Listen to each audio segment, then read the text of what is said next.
দত্তবাড়ির একটা natural brilliance ছিল। বিশ্বনাথ দত্ত তিনি অত্যন্ত সফল ব্যবহারজীবী ছিলেন। স্বামীজিদের পরিবারের মধ্যে এই জপ ধ্যান আধ্যাত্মিকতার একটা চল ছিল। বিশ্বনাথ দত্ত ছিলেন সন্ন্যাসীর পুত্র এবং সন্ন্যাসীর পিতা। বাড়িতে একটা ব্যতিক্রমী শিক্ষার চল ছিল, যে শিক্ষা মানুষকে বাদ দিয়ে নয়, মানুষের প্রতি টান বাড়াতে হবে। কিন্তু ছোট বয়স থেকেই মা বাবা বিবেকানন্দকে শিখিয়েছিলেন। শ্রীরামকৃষ্ণের কাছে গিয়ে স্বামীজির এই ভেতরের যে বোধটা, এটা উস্কে দিলেন ঠাকুর। ঠাকুর কি করলেন? ঠাকুর স্বামীজির মধ্যে মানুষের প্রতি ভালোবাসাটাকে বাড়িয়ে দিলেন। স্বামীজি বলছেন যে journey from Howrah to Belur Mott is not a big journey, but transforming an animal man to God man. মানুষ তার সীমাবদ্ধতা ত্রুটি নিয়ে জন্মায় এবং নিজের কর্মের জোরে সে আস্তে আস্তে তার সীমাবদ্ধতাকে কাটিয়ে অনন্তকে স্পর্শ করে এবং চায়। সেটাই মানুষের মনুষ্যত্ব। গিরিশ ঘোষ তো সমাজচ্যুত মানুষ, তাকে শ্রীরামকৃষ্ণ প্রতিষ্ঠা দিয়েছিলেন। বলেছিলেন, I am proud to belong to a religion which has taught the world both tolerance and universal acceptance. We believe not only in universal toleration, but we accept all religions as true.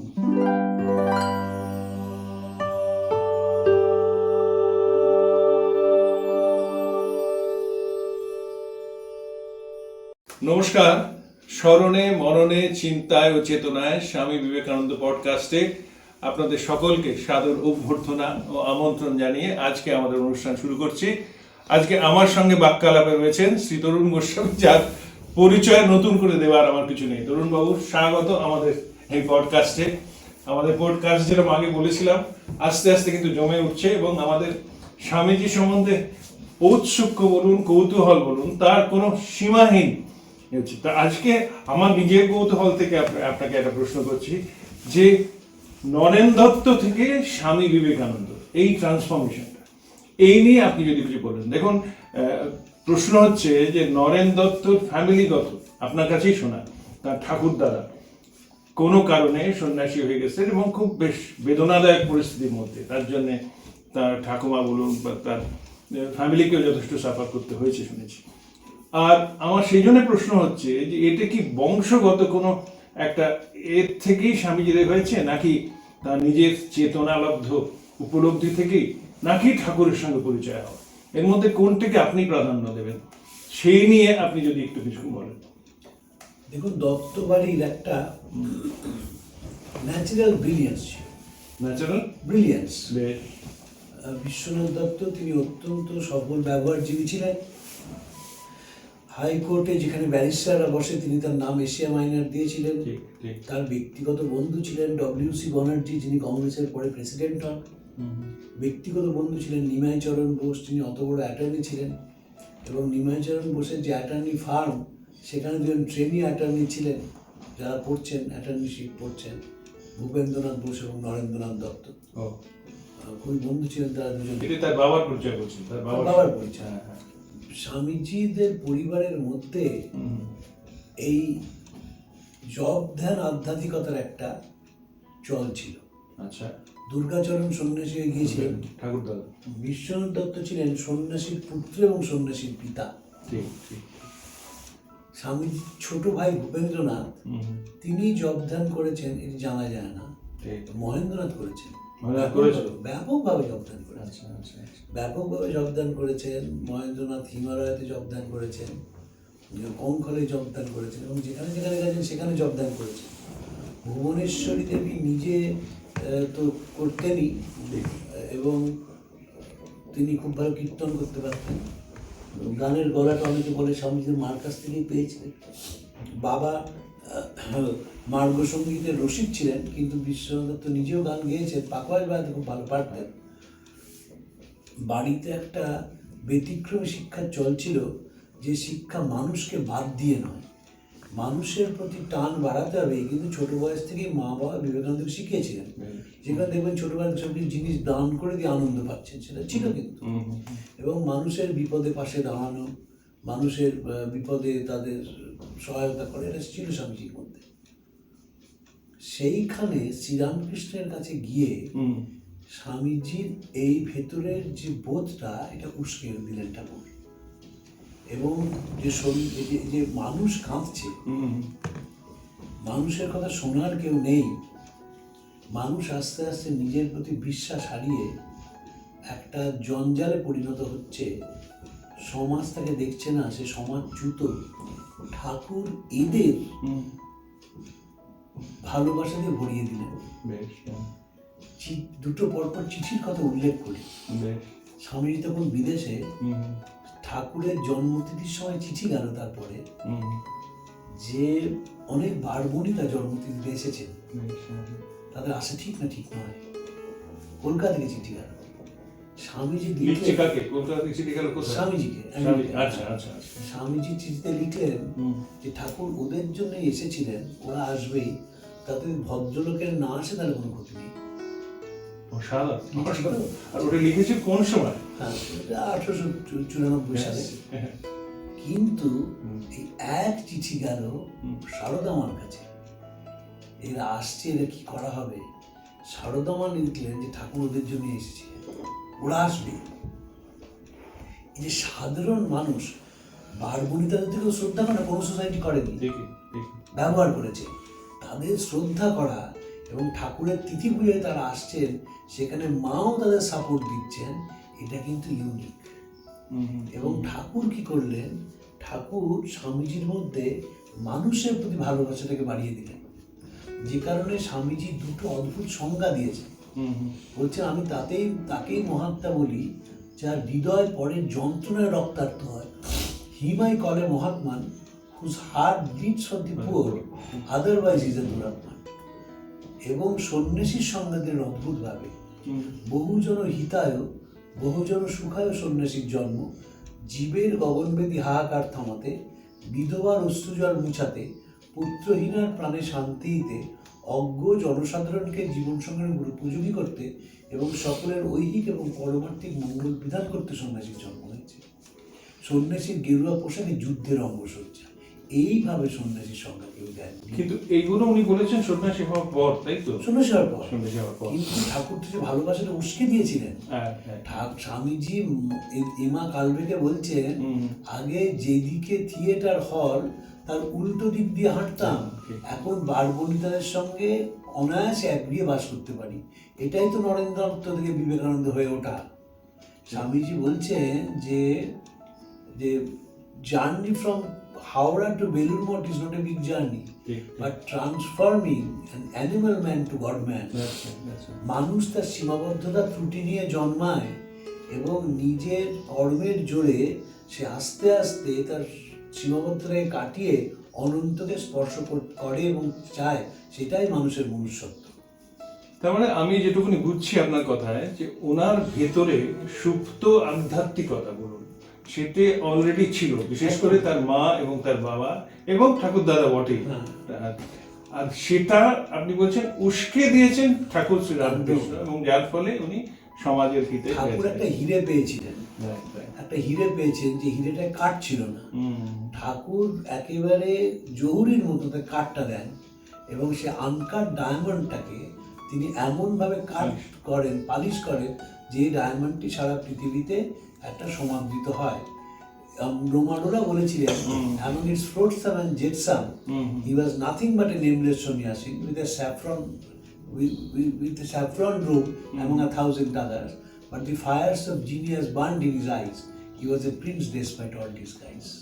আচ্ছা, ওনার ঠাকুর দাদা যে সন্ন্যাসী হওয়া, আবার অনেকে বলেন নাকি সেই ঠাকুর দাদা দর্শন পেয়েছিলেন একবার। সেটাও ঠাকুমা এবং বিশ্বনাথ দত্ত দুজনেই বেনারসে। হ্যাঁ, নিশ্চয়ই।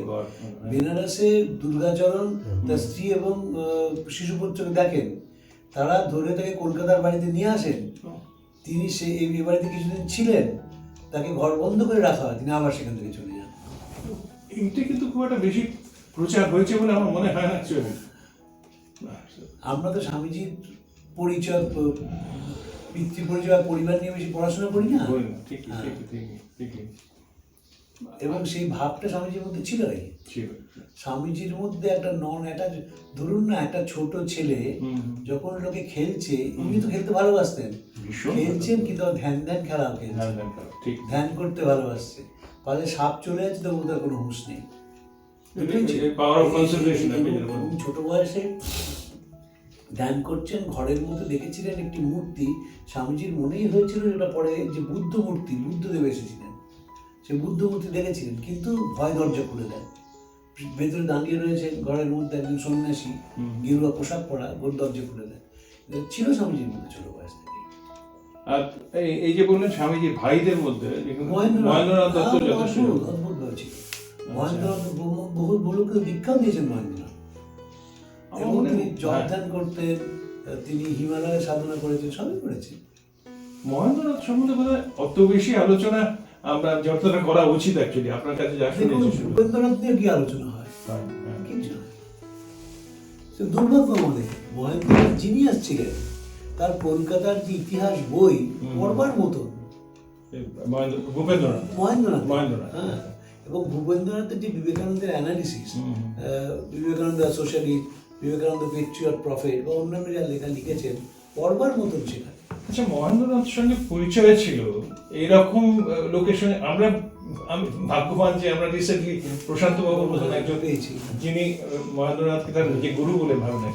এইরকম মানে আমাদের মিশনের সন্ন্যাসীদের বা আপনার পরিচিত কেউ যে মহেন্দ্রনাথের সঙ্গে পরিচয়? আমার পরিচিত কেউ মহেন্দ্রনাথকে দেখেছিলেন না, ছিলেন না। দুর্ভাগ্য, কিন্তু আমরা 1955 সালে বেঁচেছিলেন, দেখতেই পারতেন মহেন্দ্রনাথ, আমরা সবাই দেখতে পারতাম, নিশ্চয়ই দিতে পারতেন। এবং মহেন্দ্রনাথ অন্য ধরনের মানুষ ছিলেন, জবদান করেছেন, লেখা লিখেছেন, অপূর্ব লেখা লিখতে পারতেন, বহু মানুষকে জীবনে নানা রকম ভাবে গাইড করেছেন, সবই করেছেন। সুতরাং আজকে আমাদের একটা ছোট্ট মানে কি বলবো, যেটা বিন্দুর মতন আমাদের যেই নরেন্দ্রনাথ থেকে স্বামী বিবেকানন্দের এই যে চ্যাপ্টার, আসলে শ্রীরামকৃষ্ণ যেটি করেছিলেন সেটি হচ্ছে যে পরাধীন ভারতবর্ষে যারা শিক্ষিত হয়েছিলেন তাদের সাধারণ মানুষের প্রতি কোনো দায়বদ্ধতা ছিল না, একেবারেই ছিল না।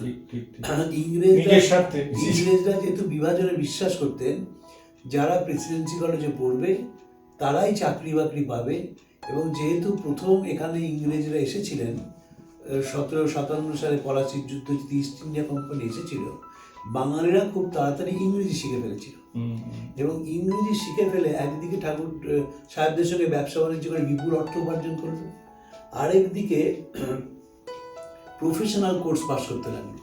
বাঙালি বি কলেজে পড়লো, ইঞ্জিনিয়ার হলো, বাঙালি ডাক্তার হলো, বাঙালি উকিল হলো, বাঙালি মাস্টার হলো, এবং তারা ভারতবর্ষে ছড়িয়ে পড়লো, জেগে উঠল, সর্বত্র ছড়িয়ে পড়েছে, ইংরেজি ভাষাটাকে রপ্ত করে ফেলেছিল। সাধারণ মানুষের মধ্যে কোনো দায়বদ্ধতা ছিল না। স্বামীজিকে ঠাকুর কি করলেন, সাধারণ মানুষের দিকে নজর ফিরিয়ে দিলেন। তাই লোকটি বলতে পারবে নতুন ভারত বেরুক চাষার কুটির থেকে, ভুনাওয়ার উনুনের পাশ থেকে, ঝোড় জঙ্গল পাহাড় পর্বত থেকে। রামকৃষ্ণ মিশনের যে সন্ন্যাসী ছিলেন স্বামী ভাস্করানন্দ, তিনি অধ্যক্ষ ছিলেন সিঙ্গাপুর কেন্দ্রে, যখন সুভাষ বোস সেখানে আছেন। ব্রিটিশদের সঙ্গে জাপানিদের ব্যাপক মারামারি হচ্ছে, সিঙ্গাপুর শহরে কারফিউ, এবং কারফিউ হয়ে যাওয়ার জন্য কোনো রকমের নমো করে ঠাকুরের পুজো হয়েছে। তারপর তিনি রয়েছেন, হঠাৎ একটি লোক এসে বললেন যে সুভাষ বোস আসছেন। সুভাষ বোস এলেন, সুভাষ বোস এসে ঠাকুরমা স্বামীজি ছবির সামনে প্রণাম করলেন, প্রণাম করে ভাস্করানন্দজিকে বললেন দুটো মোটা প্যাকেট দিন, একটা হচ্ছে আপনার ঠাকুরের ভোগ ইত্যাদির জন্য টাকা, আরেকটা বললেন এই লড়াইয়ের ফলে বহু শিশু অনাথ হয়ে গেছে, আপনি তাদের দেখবেন। এই যে সুভাষচন্দ্রের মানুষের প্রতি দায়বদ্ধতা, সেটি কিন্তু বিবেকানন্দের কাছ থেকে এসেছিল। এবং সুভাষচন্দ্র তো ন্যাশনাল প্ল্যানিং এর প্ল্যান দিয়েছিলেন, এবং 5 years প্ল্যান, সেইখানেও দেখবেন সাধারণের জাগরণের কথা আছে। শ্রীরামকৃষ্ণ মনটিকে সাধারণ মানুষের দিকে ঘুরিয়ে দেন, এবং এটি এই জন্যেই তিনি যুগাবতার, যে যাদের কেউ নেই না। তো ভাবুন, একজন বারবনিতাকে মাথায় হাত দিয়ে আশীর্বাদ করেছিলেন, মা তোমার চৈতন্য হোক, কল্পনা করা যায় নাকি? গিরিশ ঘোষ কি লিখেছিলেন দুঃখে, আসি এই রঙ্গস্থলে, কত লোকে কত বলে, সকল কথায় মন নাই প্রয়োজন, যার মনে আসে যাহা তিনি বলিবেন তাহা আমার কার্যমি করিবার। লোকে থিয়েটার দেখতে যায়, বাহবা দেয়, কিন্তু এদের গ্রহণ করতে পারে না। এই তো সমাজের চেহারা ছিল তখন। যে এখন যেমন থিয়েটারে সবাই সেলিব্রিটি, সিনেমার সবাই সেলিব্রিটি, তারা কিন্তু সেলিব্রিটি নয়। তাদের থিয়েটারটাকে অ্যাপ্রিসিয়েট করবে। লোকে বলে অভিনয় কভু নিন্দনীয় নয়, নিন্দার ভাজন শুধু অভিনেতা পান। তাদের সমাজ শরীরে দারুণ কন্ট্রাস্টিং। কিন্তু তখনকার দিনে অভিনয় আমরা কি গিয়ে অভিনয় থেকে প্রশংসা করি, কিন্তু কোনো সোশ্যাল মিডিয়াতে কিন্তু তাকে দেখলে তার থেকে অ্যাভয়েড করি। বাবা যায় নাকি আপনি সেই যে থিয়েটার দেখতে যাচ্ছেন, গায়ে আতর মেখেছেন, হাতে বেল ফুলের মালা দিয়েছেন, ঘোড়ার গাড়ি থেকে নামছেন, পায়ে নাগড়া আছে, চুমট করা ধুতি আছে, সব করবেন, কিন্তু গিরিশের কথা লোকে বলে অভিনয় কবু নিন্দনীয় নয়, নিন্দার ভাজন শুধু অভিনেতা করেন। ঠাকুর তাদের গ্রহণ করলেন এবং ঠাকুর তো বিনোদিনীকে আশীর্বাদ করছেন। অন্য কথা, তারা সুন্দরী দেবী মা, তার কাছে, তিনি মার কাছে গিয়ে সবচেয়ে বেশি স্বস্তি পেতেন। উদ্বোধনের বাড়ি তিনি অসংখ্যবার এসেছেন, একসঙ্গে খেয়েছেন দুজনে। মা ঠাকুরের ছবির সাথে গান গাইতে বলেছেন এবং যাতে তিনি যন্ত্রণা না পান তার জন্য তার গায়ের মাথায় হাত বুলিয়ে দিন। চিন্তা করা যায় নাকি? এখন যে তারা সুন্দরীকে দিয়ে কাজ হচ্ছে, এখানে সারদা মা নেই। তারা সুন্দরীর জীবন অসম্পূর্ণ রামকৃষ্ণ আন্দোলন বাদে। তিনি ব্রহ্মানন্দজির কাছে দীক্ষা নিয়েছিলেন এবং যখন তিনি প্রথম যান মঠে, তো ব্রহ্মানন্দজিকে দেখেন, বিনোদিনীর সঙ্গে গিয়েছিলেন এবং তারা সুন্দরী আত্মজীবনীতে লিখছেন, সেই আমার প্রথম দর্শন, সেই আমার প্রথম বন্ধন। ফলে এই যে সাধারণ মানুষকে শ্রদ্ধার সঙ্গে বসানো, সেটা তো বিরাট কথা। এবং ঠাকুরের যারা, এই যে গিরিশ ঘোষ তো সমাজচ্যুত মানুষ, তাকে শ্রীরামকৃষ্ণ প্রতিষ্ঠা দিয়েছিলেন। অভিনয় ছিল না গিরিশ, ওদের লোক শিক্ষা হয়। এবং গিরিশ ঘোষ নিজে তার কথা বলছেন যে তিনি যে তোমাদের মতো কামকাঞ্চন থেকে বালক সন্ন্যাসীদের সঙ্গে এই অধমকে একাসনে বসিবার অধিকার দিয়েছিলেন, তার করুণা আমি সর্বদা অনুভব করি। সেটাই তো একটা পরিবর্তন, যে মানুষের মধ্যে সীমাবদ্ধতা। দিন থিয়েটার হলে যাচ্ছেন, দেখবেন কোথাও কথা মৃতে নেই যে নরেন সাথে গেছে, ব্রাহ্ম সমাজ বলেছে যাবে না। ঠাকুরকে তো বললেন যে আপনি যাবেন না, যারা মাতাল, যারা অভিনয়কাদের কাছে আসতে দেবেন না। আমি সমাজে যাই, নানা কথা হয়, আপনার অবর্তমানে আমার খারাপ লাগে। ঠাকুর বললেন আচ্ছা গান শোনাই। গানটা কি?